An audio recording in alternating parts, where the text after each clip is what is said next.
Well, Prime Minister, a very warm welcome to the Cabot Learning Federation.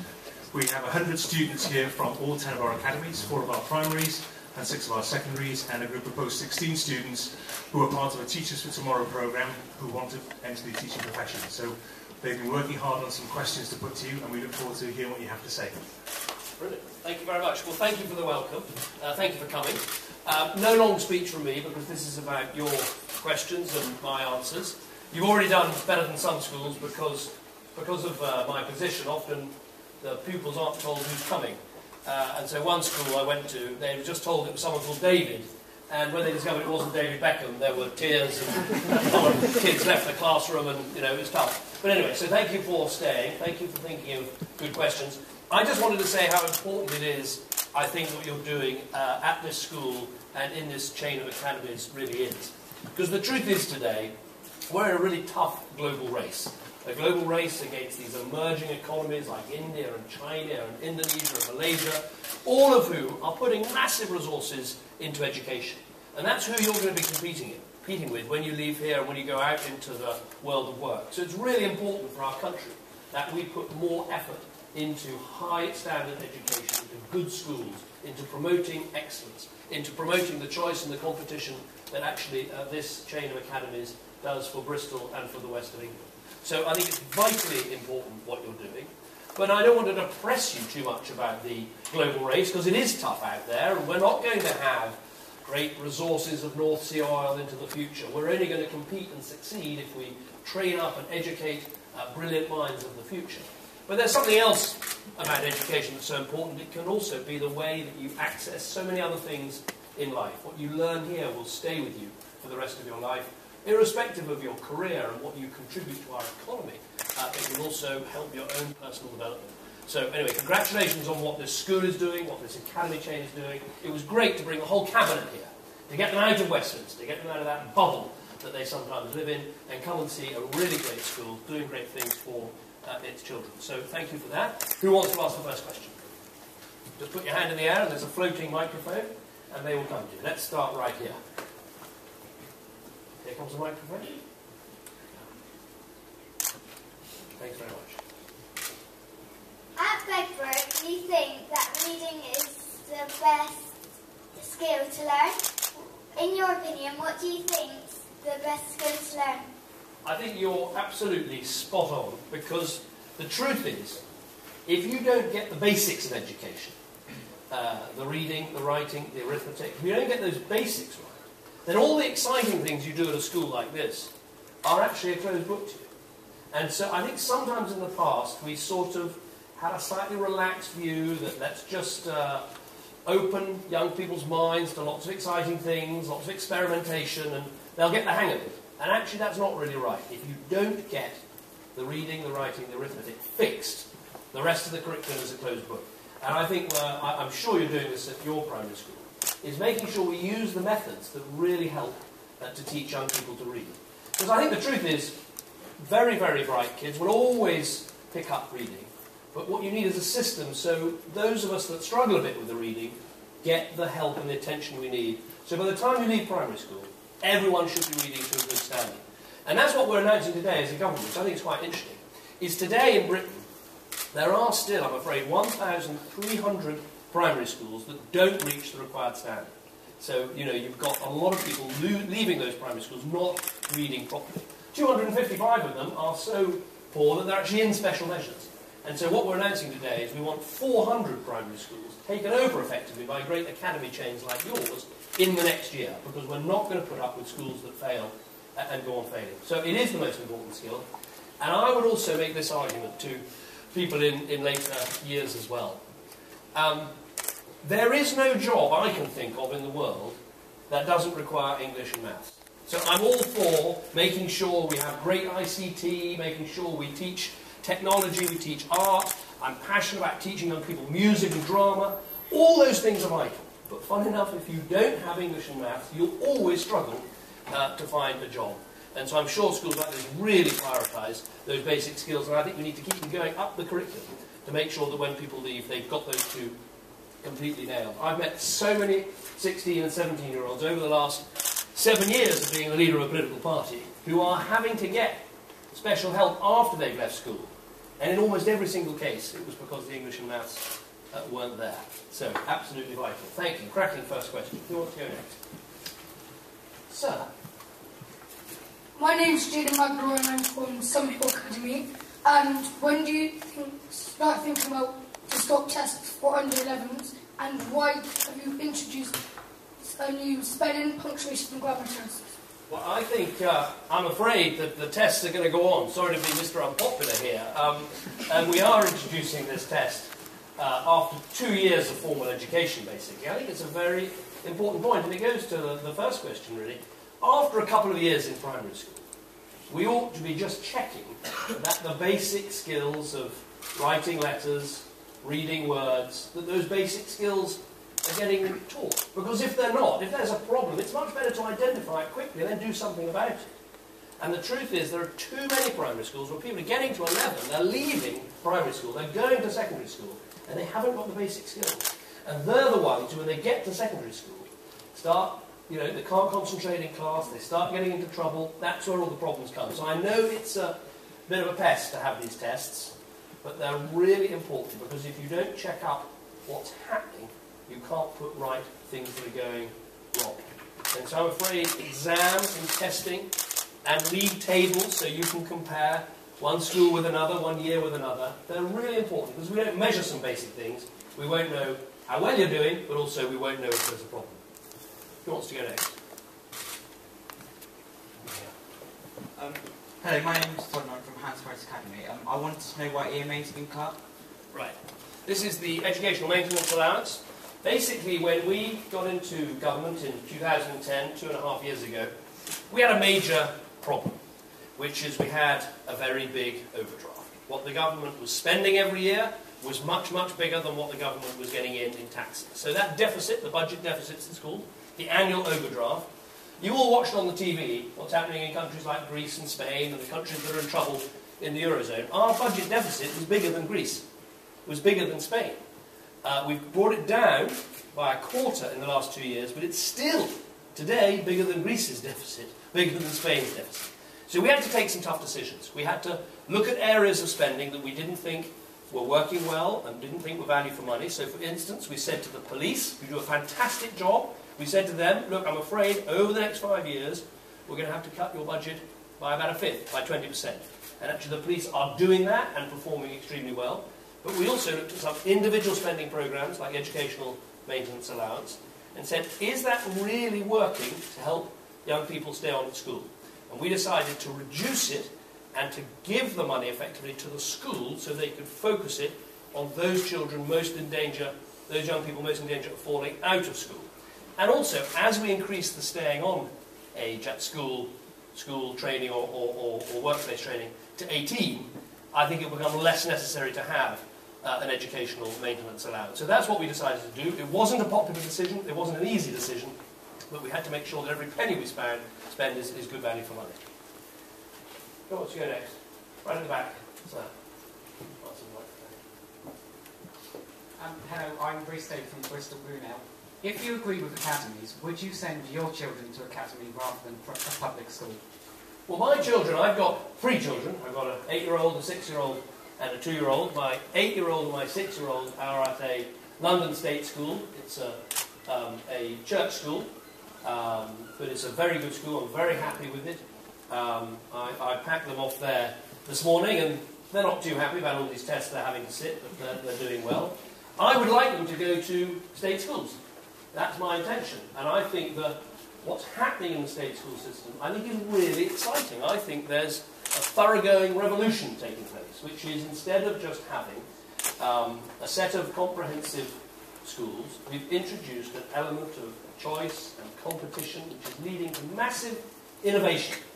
So, for instance, as well as schools that are really successful, that converted to be academies and have got greater independence about what they teach, greater independence about what the teachers they hire and the choices they make. We've also introduced these free schools.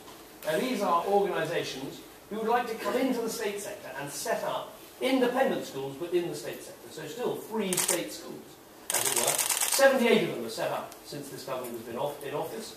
We're hoping that there will be around 200 by the end of next year.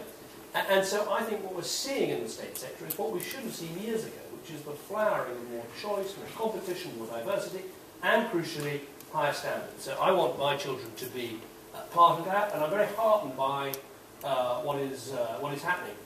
And it's not just what has traditionally been seen as a debate about how do you deal with failing schools at the bottom. It's actually recognising that right through the state system we should be far more aspirational, far more ambitious. I represent a quite wealthy, well-to-do part of the country in Parliament, West Oxfordshire, got some excellent state schools. But I pointed out to them recently that there are now schools in the centre of cities like London that are doing better than some of those schools in leafy suburbs. So we need to be raising aspiration right through the system and asking why we can't give a really great education to all our children. So that's my ambition, for not just for my children, but for the whole country as well. And I think we're well on the way. I really see a lot of improvements taking place in our secondary schools, but we can't be complacent, and that's what the announcement today about helping primary schools that are falling behind is all about. Who's next? Gentleman here. You want to give me the...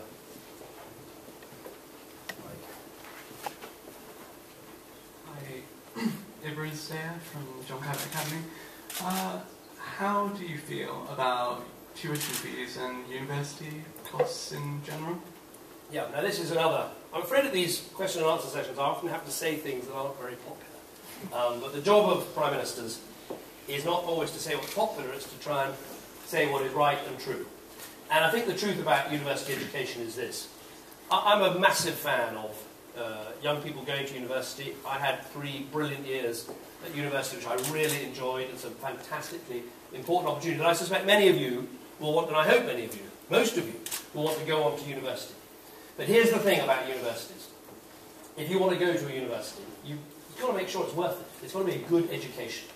The universities cost money. You've got to have well-stocked libraries, really high-tech science labs, well-paid tutors, worthwhile lessons. It's got to be good, because as I said, you're going to be going out after you graduate from university to compete with graduates from India and China and all over Europe and the rest of the world. So it's got to be good and it costs money. So the question is, where does the money come from? Basically, we've got a choice. Either we can say to the taxpayer, as well as funding the health service, schools, pensions and everything else, you've also got to fund university education, which they did when I was at university. The problem with that is it has to queue up behind all those other things you want to spend money on. And also, there are quite a lot of taxpayers who don't themselves go to university. And yet all the evidence is that if you do go to university, you go on and earn more in later life. So if you don't want to take the money off the taxpayer, it seems to me the other choice is you have to ask the successful student to pay back into the system after they've left. And that is what the tuition fees system basically does. You don't start paying back any money until you're earning £21,000. You don't start paying back in full what you've borrowed unless you're earning £35,000. So the effect of this policy means that it is going to be the graduates that are doing okay or doing well who are paying back into the system. Now, I think if we want to have a well-funded university system that's expanding, that's brilliant, that's beating the rest of the world, we need to raise the money, and I think the best place is from the successful students, not from the taxpayer. But it is a tough choice. Some people don't agree with this. But I think that's right, and I think as a result, even at a difficult time when we're making cuts and dealing with this deficit, we can go on with a well-funded and hopefully growing university sector. And that is actually in the interest, not just of me as Prime Minister and the country, because we want great graduates, it's in your interest too, because I want you to go to good universities. Next question. Gentleman here. I'm John Rogers, and I'm from Cabot Academy, and I study 2 BTECs, one with 4 GCSEs and one with 2. And my question is, do you value vocational qualifications? I do value vocational education and vocational qualifications. I think in the past we've got into a bit of a muddle over equivalence, and I think there was a time where schools had their league tables that they were very concerned about. We said that 1 GCSE was equivalent to 4 GMVQs. We got ourselves into a muddle about equivalence. What really matters is, are the qualifications that you're doing in terms of vocational education, are they good qualifications? Are the employers, are the future people who are going to be offering you work, are they impressed with them? And so that's why we asked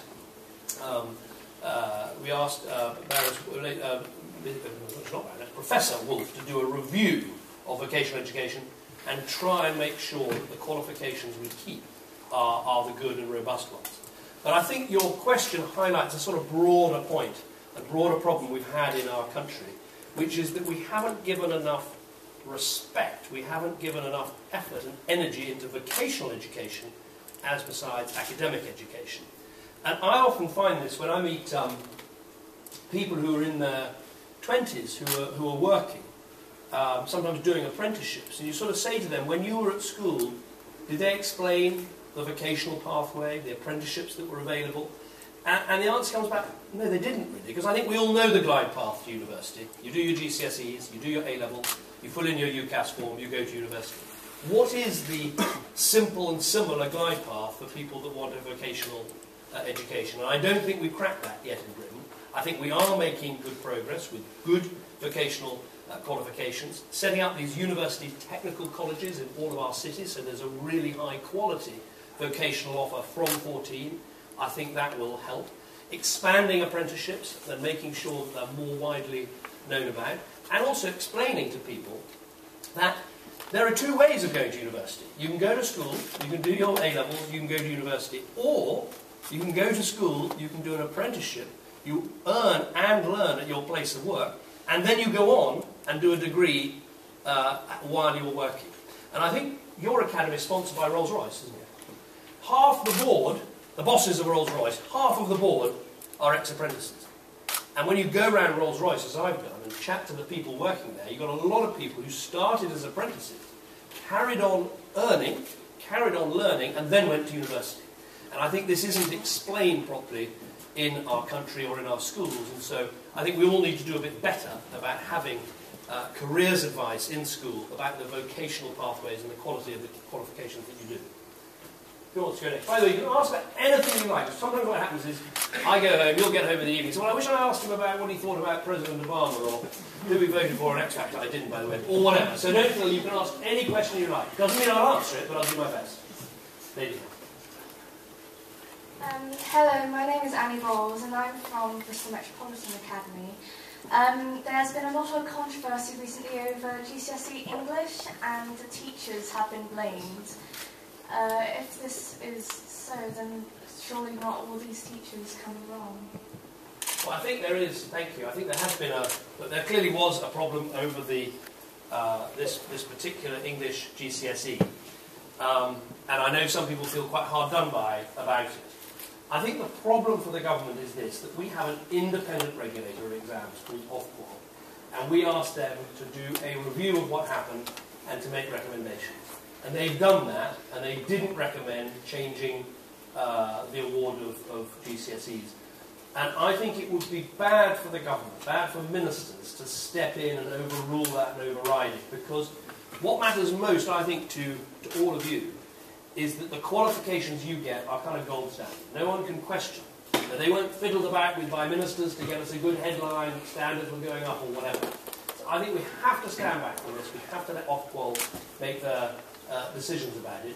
And I think we need to go further, frankly, in making sure that the qualifications you get really are gold standard for the future. And again, this might be I don't know whether you like this or not, but I think we need to go slightly less coursework, less continuous assessment, more exam-based, because I think it's really important that we win the support and backing of the universities and the employers, so they know that the qualifications you get are absolutely gold standard. And I think in the past, this hasn't always been the case. I think, for instance, having all these competing exam bodies is a bit odd, isn't it? If you think about it, you want to know that when you do your English GCSE or your Maths GCSE, it's absolutely top-notch, no one can question it. Well, isn't it a bit odd that we have different exam bodies, all offering different qualifications, and almost selling them to the school on the basis, well, this one's a slightly easier one than that one? That, to me, doesn't make sense. And so what Michael Gove is looking at is, should we have, for the key subjects, one licensed exam body that is providing the absolutely gold standard exam? Because, as I say, even if it's tougher to learn and tougher to take, I want you to go out in the world knowing that the exam qualifications you've got are absolutely top or bottom, can't be questioned. Next question. I'm Ebony Loving from Hans Price Academy. Do you agree that the new linear exams are harder than the old modular ones, and why did you think of changing the exam system? Well, thank you. That's sort of what I was just saying. I suspect they probably are a bit harder doing linear rather than modular, but I think it's really important that we put beyond question that the exams are gold standard and they were tough to do and all the rest of it. And I think, to be frank, I think you've been let down over the last decade by a system and by politicians who just wanted to see standards rise every year. And you know, if you think about it, it's pretty odd that standards just went up and up and up and up, and there was never a year when it was a bit tough, it stalled or went backwards a bit. And I think you have been let down by a system that just tried to produce continuous improvement, even though it might not have been the truth. And so it is tougher, but I think it's right.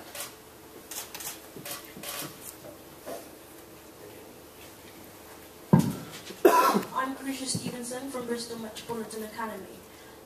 Do you think that the current education system is fit for purpose? In some ways, it's great. In other ways, it needs improvement. I think the thing is just not to be complacent at all. I think there's some really great strengths in our system.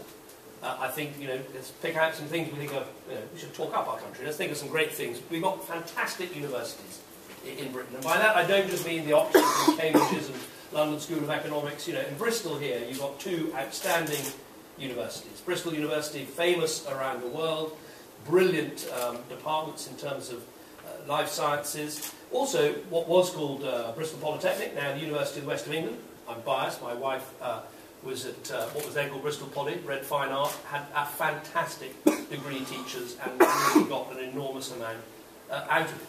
So I think our universities are great. I think we've got some fantastic teachers in our country, and I think the quality of teachers is going up, the level of qualifications, the commitment. I think that's great. I think we've got a lot of good things going on in sport in our schools. We need more of that, and the Olympics hopefully will encourage it. I think where we've been weak is that we've allowed two things to happen that worry me. One is we've allowed schools that aren't doing well to just go on doing not well for too long. We've allowed a long tail of failure without intervening. And that is what this government's determined to change, to put a pretty tough floor on performance and say, if you fall below that floor, we are going to intervene. We're not going to let a whole lot of kids go through that school before we step in and turn it around. And I think the other thing we've done is what I would call coasting schools. Schools that are doing okay, but actually when you look at what they've got to deal with, they should be doing a lot better. And I think, again, sometimes local authorities have just sort of thought, well, the schools are okay, so we don't need to challenge them. And the fact is, as I've said, we are in this tough global race. We need to compete with other countries in the world. The most important thing we've got as a resource in our country is all of you. It's young people and the contribution you're going to make to our country. So we should be challenging all the time. Why can't we do better? Why can't we go further and faster? And I think particularly we have to challenge what I would call a sort of culture of low expectations. In some places and in some schools, you occasionally hear parents, local authorities, sometimes even teachers, say, well, it's a very tough neighbourhood, it's very difficult, so what really can you expect? And I think that's a very bad attitude. We should start with the idea that every one of you, every child in this country has an equal opportunity to get on, to make the most of their life. And schools should be really the engines of aspiration, the engines of hope. And so we mustn't write people off before they even get into the classroom. And I think what these academy schools have shown is that if you bring in a fresh approach, if you bring in lots of ambition and aspiration, you can aim for the sky. I remember what really brought it home to me was going to an academy school in Hackney in London, in one of the poorest boroughs in London, in a really tough part of the country, as it were, and seeing an inspirational head teacher who just thought, I can get, with the right teaching, with the right attitude, we can give these kids a fantastic start in life. And the results from that school are astronomical. And that sort of proved to me that if you set your aspirations and your ambitions high, there's nothing you can't achieve. And we should want that for every child in the country. So I think where the system has been not fit for purpose is that it just hasn't been challenging enough. We haven't raised our ambitions high enough. And I really think that's changing at the moment. And school academies and chains of academies like yours are really driving that change. Because in the end, it's not the politicians that are going to fix this. In the end, what makes a great school is great teachers. And I'm not just saying that because your head of your chain is here and your head teacher is not far away. It is the truth. Whenever you look at those school league tables and you see a school suddenly bounced a few places up or recovered from poor performance, and you ask, well, what happened there? Almost every time there's a change of head teacher or a new approach was taken. That's what changes it. So that's where we mustn't be complacent. Last couple of questions. Let's have... yeah. From John Cabot Academy. Due to the increase of university fees, how are you planning on supporting the lower income families? Very good question. Well, first of all, I was looking at the figures this morning, so I thought you might ask me this. And although the fees have gone up, there's no sign that young people from lower income backgrounds are not applying to university. It looks like the figures are pretty much as good as they were before. And I think there's two reasons for that. In fact, three. One is, as I've said, I think people do understand that a good university education is a great opportunity to increase your own human capital, to make the most of your life. Second reason is, the system actually is pretty clear. You don't start paying back until you're earning £21,000, which is more generous than the old system when you started paying back earlier. And the third thing is we've put in place a lot of bursaries and a lot of help so that kids from low-income backgrounds get that support at university. So we have to keep a really sharp eye on this. I want university education to be available to all. It should be related to your ability, not your ability to pay. So we need to keep a really sharp eye on this. But I think it's going okay. Right, now for the next few questions, you've got to start your question with what's the greatest thing about your school, and then you've got to say, if you were head teacher for a day, what would you change? And you're not allowed to say pizza every day or whatever. But anyway, so what's the greatest thing about your school, what are you going to change? My name is Heather Whitcomb from John Cabot Academy. The greatest thing about my school is that we've got lovely teachers that support you, and if I was head teacher for the day, I would probably let all the children have at least 5 minutes extra break. Very good. I think that would be popular. You should stand for school council. I think you might get elected there. And your question is?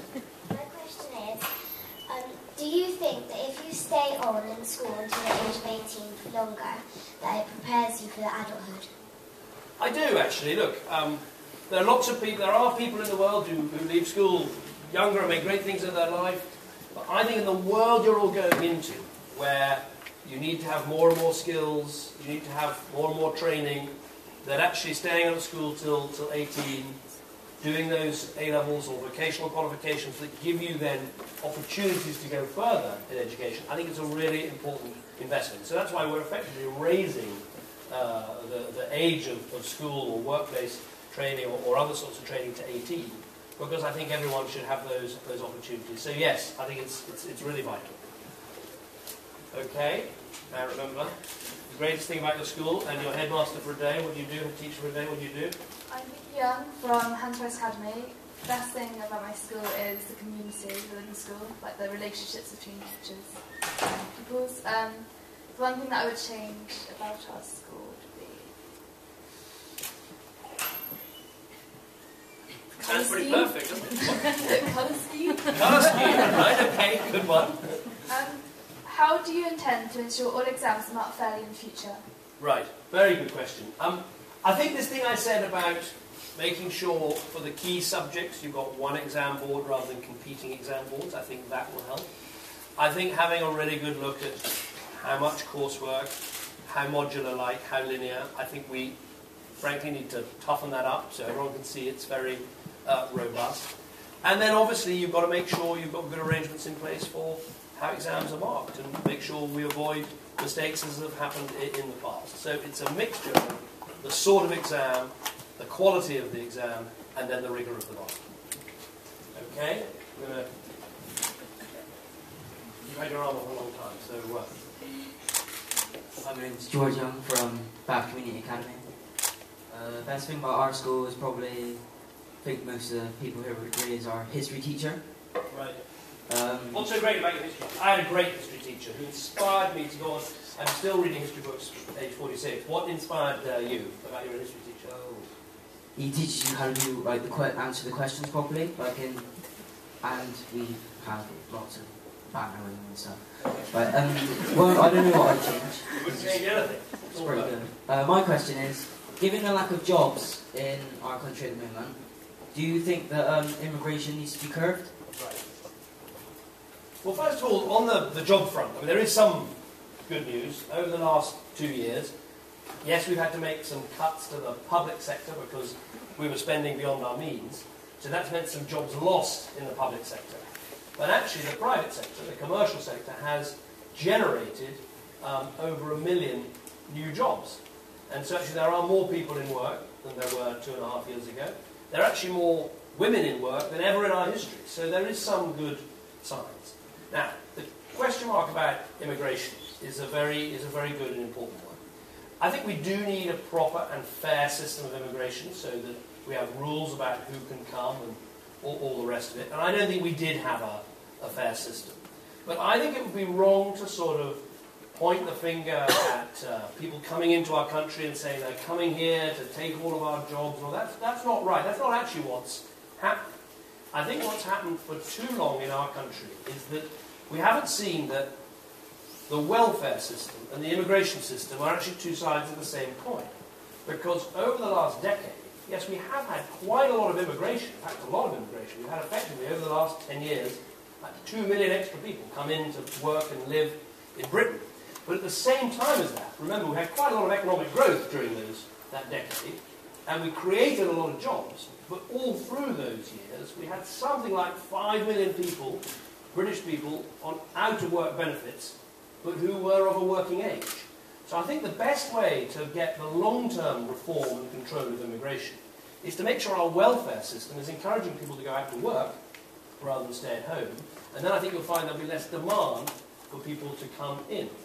And we do need a fair system, because I think it's not fair when some people have been sort of queuing up, as it were, to get a visa and come in, see others jump the queue.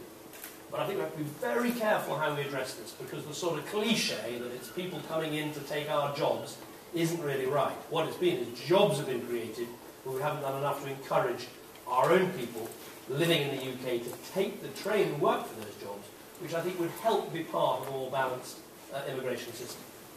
Last question. You've been waiting a long time, so there you go. Now remember, best thing about your school, and then your head teacher for a day, what would you change? My name is Derlin. I'm from Minerva Primary Academy, and the great thing about our school is probably sports. Right, what's your favourite sport? Football. Football. Which team do you support?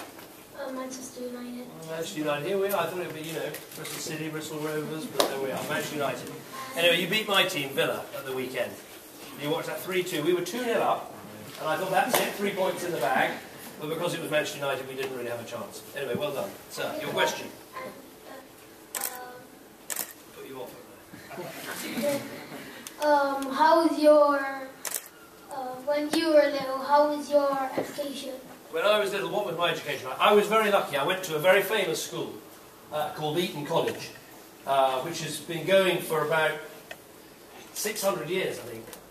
And it was a really amazing school. And I was very lucky. I had very loving home life, and they paid for me to go to this, my parents paid for me to go to this amazing independent school. But what I would say about it is, of course, independent schools do get more money than state schools. I'm not questioning that for a second when you look at the fees that people pay to go to independent schools. But I think the secret of a good school is actually the same all over the country, probably the same all over the world. The secret to a good school is good teachers, great leadership from the head teacher, giving that head teacher and that team of teachers the independence to get on and deliver a great education without trying to interfere in every single thing that they do. I think that is absolutely vital. It's about strong rules, about discipline and behaviour, about what's acceptable in the classroom, what's not acceptable. It's about making sure you get the basics right, as we were saying, that you teach the the really important things, the English, the maths, the literacy skills early on, so then you can access all the great things about our world.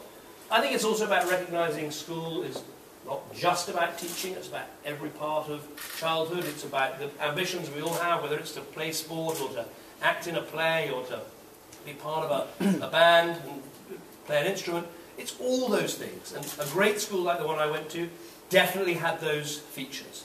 And I would say that there's no school in the country that can't have the key features of great leadership, committed teachers, getting the basics right, proper rules about discipline, give them independence so they can choose how to spend the money they have properly. There's no reason why every school can't have those key elements. And that's what our reforms and our changes should be all about. But it's been lovely being here today and hearing from you just how many of those key features are available in all of these schools. I wish I'd started from the beginning saying if you were head teacher for a day, but it seems to me most of the suggestions that were being made show that you're pretty happy with the great schools that you've got here in Bristol, and a lot of that is down to this man, and huge credit to him. Thank you very much indeed.